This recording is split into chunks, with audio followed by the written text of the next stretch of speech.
coast to coast, it's your hosts, the Lombardi Leap and Mersey FB. This is Beyond the Frozen Tundra.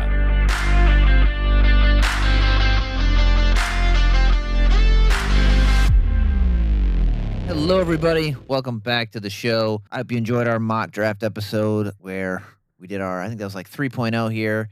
And today we have a special episode. We are going to talk about our, 10 favorite offensive players that we would like to see on the Packers. I have my 10. Mercier has his 10. And there are no rules for this. There's no RAS limitations.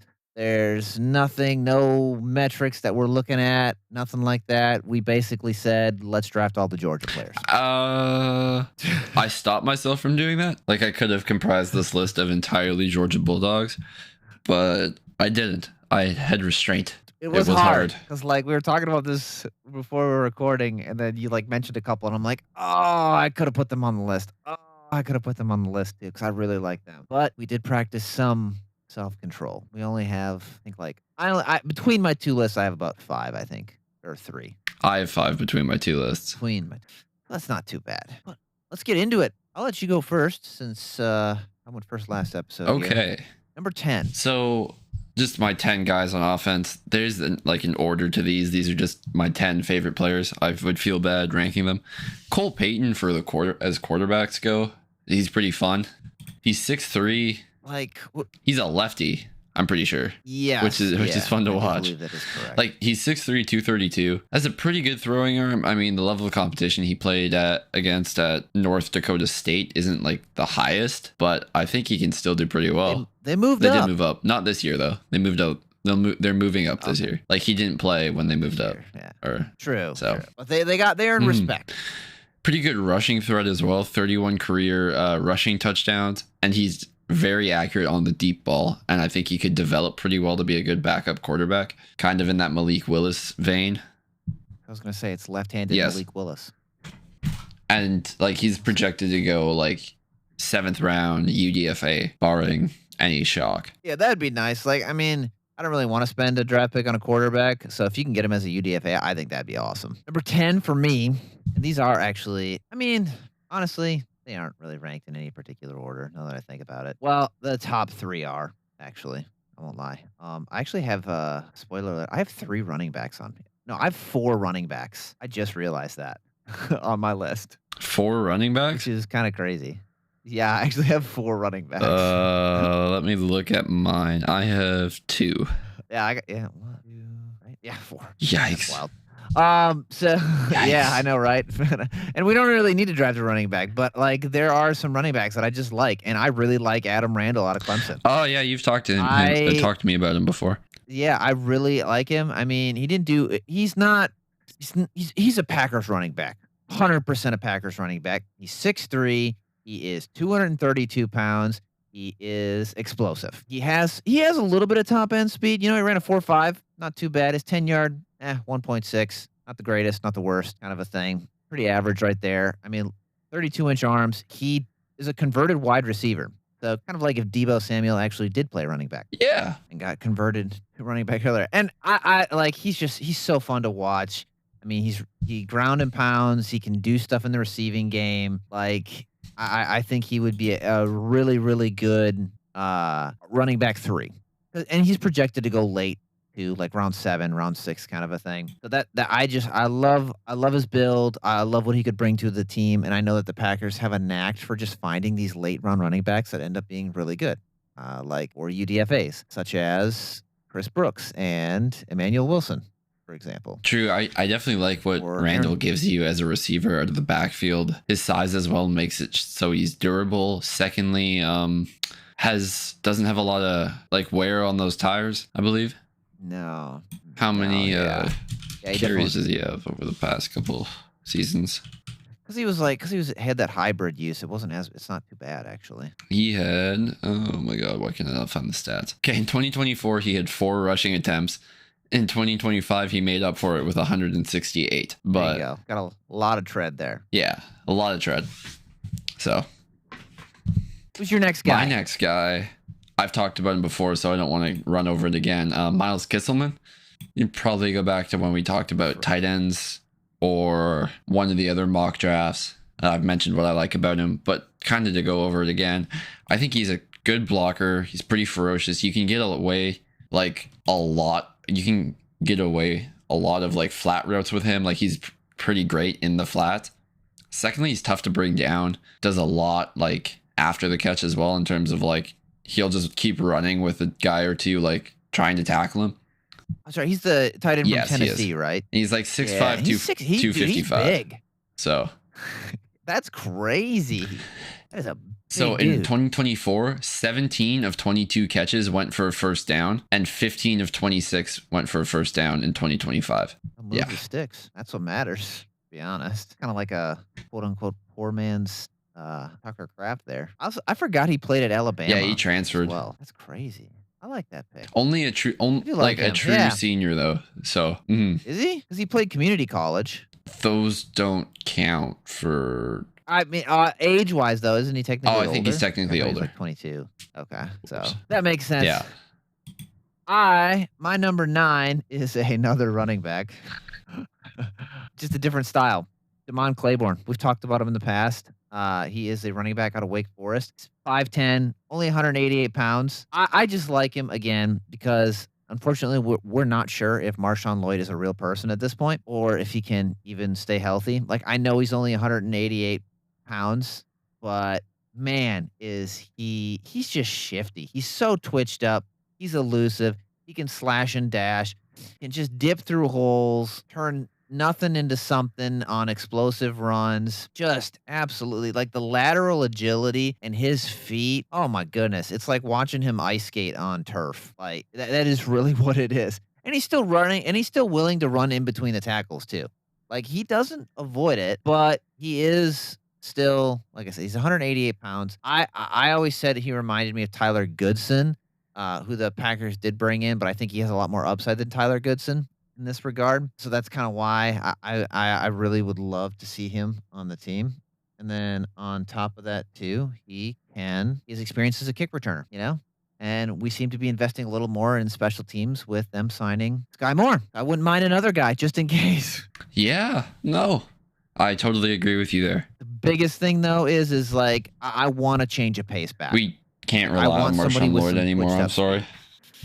No, we can't, which is unfortunate. It's such a bummer. Like I'm half expecting him to go on IR any week now again. OTAs haven't even started. Give the guy a chance. Exactly. That's what's sad.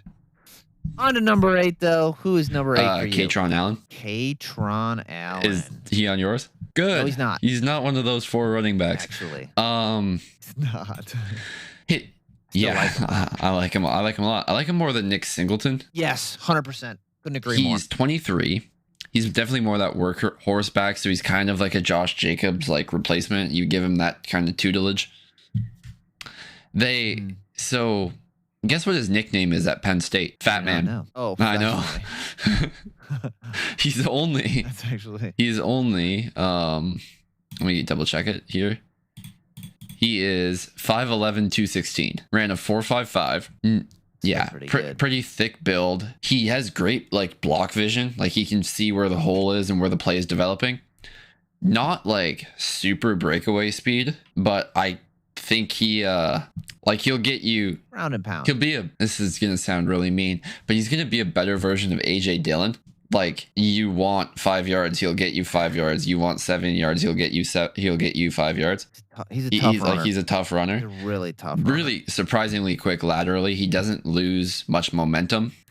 And this is a guy who I think excels in like goal line and short yardage situations because he's very hard to stop and he won't fumble it. That's Yeah. solid. And like he could develop as like a pass pro guy, but Which if they're willing, like the Packers will be like, yeah, Mhm. we'll teach you. And then surprisingly for me, it's not a running back. It's actually a center. Slash guard, kind of. The center slash guard out of Michigan State. We've talked about him in the past too. Matt Glubbin. I know nothing I about this like guy. Matt Glubbin. He played 4 years at Wake Forest. Played a lot of right guard. Played 1 game at center at Wake Forest. Transferred to Michigan State. Started 11 games at center. All Big Ten honorable mention the Big Ten, which is a very ground and pound division there or conference. and he was in his first year at Michigan State was voted team captain. So Wow. high character guy. He has high, like he started for 3 years. He's very good at climbing to linebackers. He's okay moving laterally. Like it's not the greatest, it's not the best, it's not the worst kind of a thing too. But I mean, he's just been consistent. He has great hand placement and leg drive. He knows how to take good angles to hit linebackers on the second level. He's just an all around good guy. Like he really is. I expect him to go rounds 4 or 5 and maybe around 4 is like late round 4.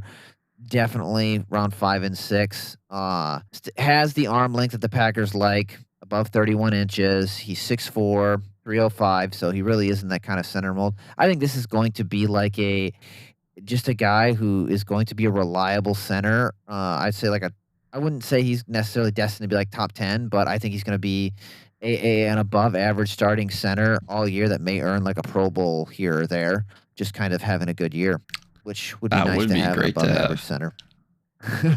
For once, just like special teams, that would be awesome too. But on to year number 7. Emmett Johnson, running back, Nebraska. Oh, I've heard about him. Yeah. I forgot about him. Why is this? Definitely more of like a hybrid between like a bell cow and a change of pace back. I've seen comps to him of Marshawn Lloyd, of Kenny McIntosh, but he is 5'10", 202, ran a 4.56, but I think he has better breakaway speed than that. What I think where he could develop is he tends to look a lot for like the hole and then just like one cut and go. If he could get past that, I think he could really pop. But again, like high end speed might not exactly be there, so it has to 10. Well, I say like he tries to do like one cut and go, but he'll also really just look for like the home run and try and cut back and cut back and cut back, and that might hurt him. Like that. Remember what Aaron Jones did sometimes? That would drive us crazy. Yes. Yeah. So. Oh yeah. But I do miss that kind of speed. Like we desperately do need that kind of speed there. On to what is that? This is my number 7, right? Yes. Well, I think you know who it is. My number 7 is a tight end. Yes. Georgia. So I won't talk about He's him higher too for much. me. But yeah, I just have like my other guys are. I like Well, Oscar Delp, I say, but, like as oh, I he's kind of, higher. I haven't numbered these guys. These are just 10 names I wrote down. Oh yeah. So Like Oscar Delp, I mean, we talked about him in the tight end episode. We've talked about him. We've drafted him a couple times in our mock drafts. Obviously, we're big Georgia guys. He is a like projected day 2 tight end. Love him as a blocker and a receiver. I think he has reliable hands here. I think he is arguably one of the most underrated tight ends in the draft. And I think anybody who says he belongs in like the 4th or 5th round doesn't watch film. You know who you people are. are just saying that because Georgia? because he's smaller. If he was like, yes, he's 6'4", but he's 6'4", 230. If he was 6'4", like 245, their concerns wouldn't be there. Actually, I don't think he's 230. Yeah, I think he might be a little bigger. But he's at the combine he was 6'5", 245. That's what he's listed at. Almost has 32-inch arms, 9.5-inch hands. It's the frame and the fact that he's a little lighter. Like if he was like the same like 267 that Sam Roush is, he's a 2nd round pick.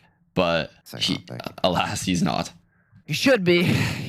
But hey man, I hope he falls to the 4th and we can snag him. Oh, I would be so happy. I'd probably buy that jersey. I'm not gonna lie. I don't even care. I don't even care. I would buy that jersey in a heartbeat.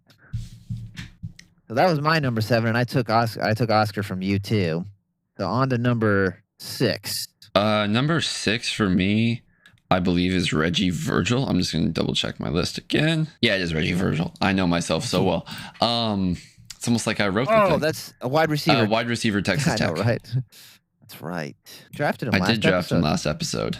So go back to that and to really hear about it. But like tall, fast receiver, 6'3", 187.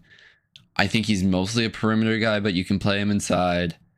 Yeah, he is really light on his feet. He's great. He has a great instinct for zone coverage as well. And like he has like the deep speed is legitimately there, like Christian Watson. And so corners kind of have to respect that, and they don't really. It'll just allow him to get like shorter routes off than. I feel like he's a higher upside MVS. Yes, it's a pretty good way to put it. I think what did we talked about his run blocking before, right? Saying like it could be developed. It's more effort than execution. Yeah. Yeah. And I know with the goon wide receivers, they like him to be in the 200s. He is a little bit more. He's not quite a goon. He's 187. He will. He's definitely not quite a goon. He will block. He will put effort into block, but he will not quite execute. So. Yeah. And I mean, he does struggle at times too to like bypass and quickly stack off man corner, like on the verticals. But I mean, there's like it's definitely a nice flyer pick for like round 5, or I think he's closer to like a round 6 at this point. Yeah, definitely later round guy. Where did you have Oscar Delp on your list? Again, these aren't exactly ranked. He was 2. 2. Okay. My 6 is I'm getting into offensive linemen now. Well, honestly, like I have 2 offensive linemen that I really, really like. And I had the first 4 one, offensive linemen on my list. You had 4 running backs. I had 4 offensive linemen. There we go. Which is funny because we're like, I don't really want to take an offensive. I don't really want to take an offensive lineman, but I actually do. I do want to take at least one. In a grand hierarchy of needs, I do not want to take an offensive lineman high. I'm fine taking an offensive lineman in the 4th, but like we got to get other things first. Especially if there's a corner I really like and they end up going with an offensive lineman, I would be Chris so Johnson mad. Or Markel Bell in the second round, and they take Markel Bell, I might throw a fit. Or not even Markel Bell, like Ionicor or something. Who is, if I was to look at tackles, who would be there in the second? I don't think Ionicor is going to be from the sound of it. If they're looking at like Tiernan or Dunker and they take him over Johnson, I might flip out. But other than that, I will. We're getting off topic. I will. But I went with Trey Zune. Did not the 3rd make my list. Texas A&M. He's one of my favorite offensive linemen. Played a lot of left tackle. Projects as a center. Again, 32.5-inch arms. Yeah. Brian Parker. Me too. He's next for me.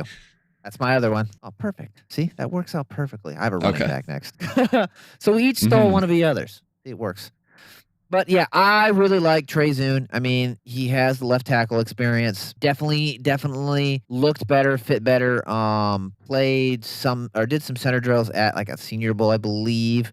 He's been a 4-year starter. He was a team captain in 2025. Does well at mirroring rushers. He has enough anchor to move inside as well. Like he's just an all-around. Again, he's an all-around good football player. Just an all-around good average football player, reliable, that I think could definitely benefit from a pro room, even though I don't like Luke Butkus at all whatsoever. I digress here. I've heard people comp him to like Joe Tippmann a little bit, which I can definitely see that. One of the things the Packers do like is elite level pass protectors, and he has only allowed 2 sacks across 435 pass blocking snaps. Pretty good. Which is, definitely solid. So I would love to have him. Like, you could bring him in as your swing tackle and train him as your center potentially, because Sean Ryan's technically on a 1-year deal. And I'll let you segue into Brian Parker. So Duke. Brian Parker is pretty similar to Trey Zune, just went to Duke instead of A&M. So high IQ guy. I think he's a little longer than Trey Zune as well. Like, his arm length is a little longer. Let me check here real quick. I think you are correct. I don't think it's it's a little bit. Trey Zune's like 32.5, and Brian Parker's almost 33, just shy. Yeah, like so they're close. It's close. But he kicked ass at the Senior Bowl at center. He's only going to be 22, young, developing guy. I think he could really come in right away and start over Sean Ryan. Although I don't necessarily think you want to do that. It would be good to have someone like him in the room. Oh, yeah. Yeah, I would really love Brian Parker. He was my 2, actually, overall. Oh, number wow. 2. I was like, I'm pretty high on Brian Parker. Okay. And then your running back? My running back. So we have not talked about him on the podcast. Do I get to guess real quick? I don't think ever. Wait, okay. Hold on. Give me a division. I'll say he's on the West Coast to start. Oh, Jonah Coleman? Yeah. Yeah. Yeah. Yes, it is. So you just want Jonah younger Coleman. Josh Jacobs. Legit. Well, like here's what I looked at it. Okay, Josh Jacobs is set to make a lot of money. Not well this year. I think he's gonna make like 16 mil. He's gonna make a lot of money Mhm. next year. Either he's getting to the point where you either have to restructure his contract or find a replacement. And I like Jonah Coleman's film. I just like the fact that he is younger Josh Jacobs. I mean, 5'8", 220. Dude, he's compact. He's a mover. Like I know he played 2 years at Arizona. He's been I got honorable mention 2 years in a row again as well. Led the team in rushing. Like I know he's projected to go. I think it's like round 4 as well. Again, definitely a 3-down back. Has a clear understanding of run schemes. He was a team captain again. And that frame, like that's just such a durable frame. Being 5'8" and 220. Yeah. I think he does cut a little bit better than Josh Jacobs, I would say. But overall, like this is your inevitable Josh Jacobs replacement when it happens. That's why I went with Jonah Coleman. Okay. Jonah Coleman was my 5. My 5 is Brian by the Parker. way. We've already talked about him. So moving on to 4 for me. Connor Liu. Yeah. Yeah. Yeah. That ACL, man. If only knees don't get torn. To me, For real. undisputed center 1. Like I'd have him over Jake Slaughter for sure. 6'4", 310. Here's what is so he won't be able to fully participate in anything until training camp. Strong pass blocker, run blocking is not quite there yet. I think it could develop. Here's the thing with Connor Liu. I would draft him in the 3rd or 4th round because prior to the knee injury, undisputed center 1 in the class. Oh, easily. You take him at the injury discount, have him sit for a year, maybe not even a year, maybe 8 games, learn the playbook, learn the run schemes, and then as soon as he's ready to go and you get him up to speed, you have an all-pro offensive line, or like a perennial all-pro center, in my opinion. Yes. 100%. 100%. I think borderline before his injury, you could consider him a 1st-round pick. Like I think he's that good at center. Yeah. Like, the one thing about him, too, is the lateral agility is so good. He moves, man. He moves. Like, he climbs to the second all level with levels. intensity. He hits with intensity, or he blocks with intensity. He wants to put the defender on their butt. Like, he wants a highlight reel every play. He's got a mean Mhm. streak in him, which I'd love to have that in the offensive line. He was where was he 4. for you on the list? 4. I went wide receiver. Okay. Who do you think it is? Oh, wait. Ted Hurst. Yeah. Yes. Yeah. Wide receiver, Ted Hurst, Georgia State. Man, like I watched this film. Real fun, right? It is real fun. It is so fun to watch. He like man coverage. He cooks man coverage. Now I know it's Georgia State, but a guy who is 6'4", I think he's like almost 210, should not be able to stutter and go on a release like he does. Mm-hmm. It's uncanny. Like it is so smooth for a guy his size to have that good of footwork. Like I know he's supposed to go there. I know he's supposed to be there in the second. If he's there and like all your corners are gone that you want, I wouldn't even be mad. Like legitimately would not even be mad if they took him in the second because his footwork is just so very good. And you can play him at the X. You can play him at the Z as well. And I think that gives you a lot of wide receiver flexibility. There isn't a lot of blocking tape for him, but I think there's enough. And a guy, like I said, a guy his frame, around 210, 6'4", he should be able to learn it and do it well. Like it's kind of a lot like Chris Johnson. Yeah. On defense, you know, it's okay. Is he going to be able to handle the step up in competition? I think so. Just kind of given his natural athleticism, I think there'll be a little bit of a learning curve, but I think that he's not going to have any issues realistically. Like he performed very, very well at Georgia State and just continued to do so. So that's why I would not be mad if they took a wide receiver, barring all the other options were off the table. Yeah. Mm-hmm. On to number 3. My number 3. Okay, so you took my 2. Also goes to the same school as my 3 and 1. Sorry, viewers. This is the time where I get to be a fan and a little biased. Micah Morris is my 3. guard, right? Almost exclusively. I would Dude, not trust him at tackle. I am so sorry. They tried that. It did not go well. Where is he projected to go? 7th round, like 6th round to UDFA. That's kind of crazy because I think he's a really good guard. He's a really good pass protector. Not as physical as you'd like. Like the physicality doesn't match up in the run game. Secondly, he didn't do agility testing for a reason. Like, why he can play guard, you play in the phone booth, that's fine.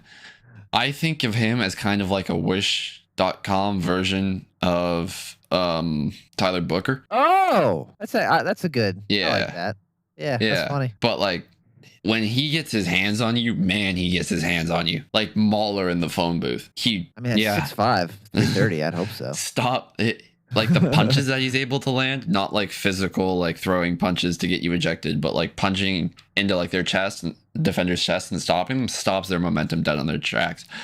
He's pretty good too when pulling on blocks. Gets there with a mean streak, like every Georgia guard ever. True. So, and he like washes people out of plays pretty easily as well. I don't see why there isn't more of a buzz around him. Not like putting him in like the 1st or 2nd round, just like in the 4th. I was gonna say at least the 4th. And kind of just given his size, athleticism, and like I know, like people talk about him as being a really intelligent player as well. But it does kind of. I think part of the thing too is a little more. He really, because we've both been Georgia fans, we've watched them for a while. I think it's more like he only had 1 year starting. True. Like he played in 13 games in 2023. In 2022, he was in 7 games, and then he started all of 2025 this past year. So I also think he dealt with injuries, and he's a little inconsistent with like pad level. So I do like the potential there. Yeah, 100%. Who was your 2? My 3. My 2 is Brian Parker. So like he took that. My 3 is my final running back, who I loved watching recently, and it is Mike Washington Jr., running back, Arkansas. Like, again, 6'1", 223. Freakishly long arms. Like, almost 34-inch arms, by the way, for a running back. Big dude. He played at Buffalo for 3 years, went to New Mexico State for 1, and then finished out his final season at Arkansas. Here's the thing. Everywhere he's gone, he's gotten better. I think he has solid agility. His hips are fluid, very, very fluid hips. I think that the tape is kind of limited because he's always been in a committee. So I think this might be one of those guys where I think he very much has the potential to be your number 1 3-down running back. He ran a 4.3. Again, he's just over 6 foot, so 6'1" almost, 223. Ran a 4.3 40-yard dash. Yeah. Elite explosive. Like first. Grades had elite vertical, first ever 10.0 running back, right? Pretty close. His bench was a little weak. He only had 17, but a 9.8. He ended it with a 9.88. He did the bench. Oh man, he did He ruined it with the bench. Oh, dude. Because I remember seeing it after after he ran and did like the agilities, and people were like, "Oh my god!" Or Dude, he didn't do agilities. After he ran and like jumped, and it was a 10.0. I was like, "Oh, he's probably one of like the only people ever to get a 10.0 as a running back." But he is definitely a freak of nature at running back. Again, man, I was originally harder on this running back draft than initially. Oh, never mind. Legitimately the first name in. There are a couple 10.0 running backs. Justin Fargas in 2003 from USC, and then Edgerrin James. Oh, yeah. And Jackie Battle 2007 from Houston. No idea who he is. There you go. No idea either. Edgerrin James, I know who Edgerrin James is. Yeah. But we all should know who Edgerrin James is.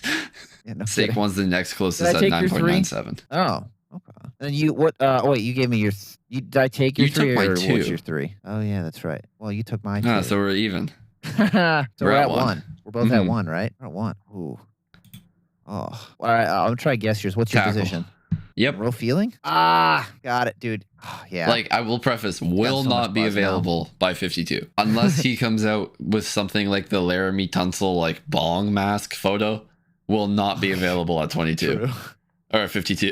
Probably won't be available at 22, but Yeah, even with the Yeah, bomb throw, he probably probably won't be not. available at 52. s- He's probably He- tackle one. well, Like he's my tackle one. he's I'll my say it. tackle And I'm not trying to be two. biased. I would have Maui Noah over him just because I think Maui Noah is Okay. that good, but Monroe is Okay. very good. I think he still has room to grow. First step is great. His agility is great. Pass pro very good. Active run blocker. He's a surprising mauler for 6'7", 315. If that makes sense. Hey, dude, 6'7". Yeah. 6'7". Mhm. 6'7". God, Sorry, we're turning kids. into NFLSE. I know. Make it stop. No. So what? Brooks Austin said this, and Played a lot of. what I find funny is he is like first team will let you know if there was a mistake made and it wasn't him. Oh Like- yeah. Like I think that snap in the Sugar Bowl when they snapped it and like Monroe was just not ready and he turned around and went like, "What the hell, man?" Like the first team will let you know when it's not his fault.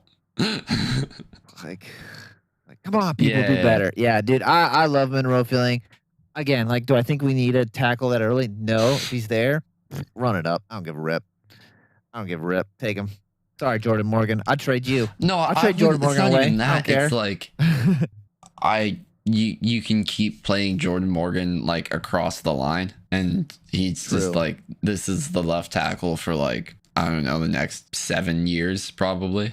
7 to 10, 100%. Yes, absolutely. I wouldn't even be mad at that point. Like Maui Noah is like the player who you're like, man, this guy is like a high caliber. This guy is like a top 15 tackle for the next 10 years. Freeling, I think, is like True. is close to that. He is like, he's very Taylor Decker, if that makes sense. I would say he's higher upside. Yeah, higher Taylor upside Decker. Taylor Decker. But like he's 100% like a 100% late upside. first round to early first round player. But he's gonna go higher. I think he's gonna sneak into the top 15. I think he goes at 6, but I just wanted I was to gonna say, to yeah, put him in yeah. here because I like him. Well, that's why I put in my number one guy, a wide receiver. Oh, like first round wide receiver. Well, I said he should be. I crushed on him hard, like early. Early. Okay, wait a minute here. The moment I say what team he played for, you're gonna Oh. know. So I'll give you his height and see if you can't get height and weight. He is 6 foot 199. Oh, I got it. Who do you think it is? Cooper? Yeah. Yes, it's Omar Cooper Jr. Yeah, 100%. I get DJ Moore vibes from him, but better. And I like when I saw that catch, I think it was against the Penn State game in the end zone. I was like, this dude should be a first round pick. Like to have that, and I know college rules are different. You only have to get 1 foot in, but the fact that he had that level of body control, and he made an attempt to get both feet down too, which is incredible. Just the level of body control he has for the type of wide receiver he is. I mean, he ran a 4.42. Oh, like I love everything about Omar Cooper Jr. I love everything about his tape. He is a guy who just gets after it all the time. All the time gets after it. There's very few things that I don't like about Omar Cooper Jr. I mean, yeah, like he's played 4 years. He's second team All Big Ten again. Obviously played for the national championships. They compare him to Deebo Samuel. I don't like that comp at all whatsoever. I don't think he's Deebo Right. Samuel. I think he is higher. I think he's 100% higher upside DJ Moore. Posted 20 touchdown catches since the start of 2024. You can play. You can literally play him wherever. You can play him in the slot. You can play him at the Z. You can play him at the X. He is truly an all-around wide receiver. I do not, again, like they say, like I believe one of his knocks is his run blocking. I think that's just more technique. That's probably the one of the things I don't like about him is his run blocking, but I don't think it's due to effort. I fundamentally disagree. I think he tries, he just doesn't do it well. That's probably my biggest knock on the run blocking thing. And then he can't, like, again, this just takes getting to know your quarterback a little bit better too as well. I think that he can do better at just adjusting to underthrows. That's about it. But other than that, like he's a certified round one wide receiver. And for a while there, he wasn't, and it was legitimately irritating me. Yeah. What is it? Whitman has him as his wide receiver too? Yeah. Yes. Yeah. And I can agree with that 100%. Like, he should go first round, and he should go early.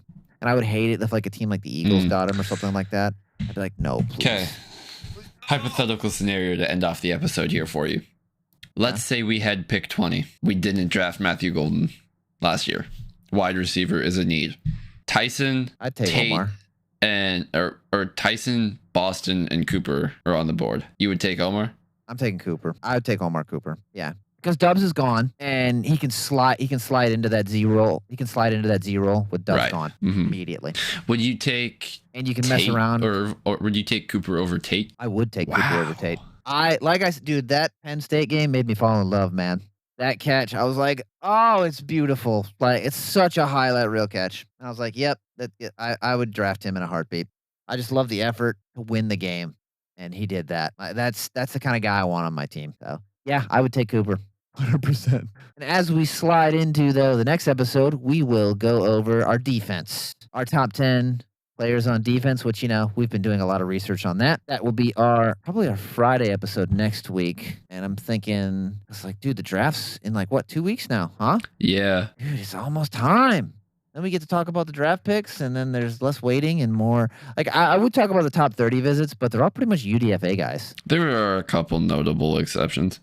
There are a couple notable, but they're predominantly UDFAs. I think in the next week and a half, we'll get into one more top 30 episode, just kind of reanalyze it, see where the Packers are at, because they've had about half of them. But next episode is probably going to be a midweek mock, potentially. And then after that, though, we're definitely going to talk about some defense here. That is all, folks. Thanks for tuning in. Until next time.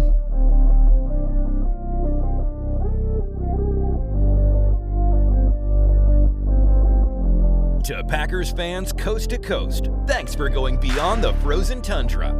We appreciate you tuning in. And as always, go Pack Go!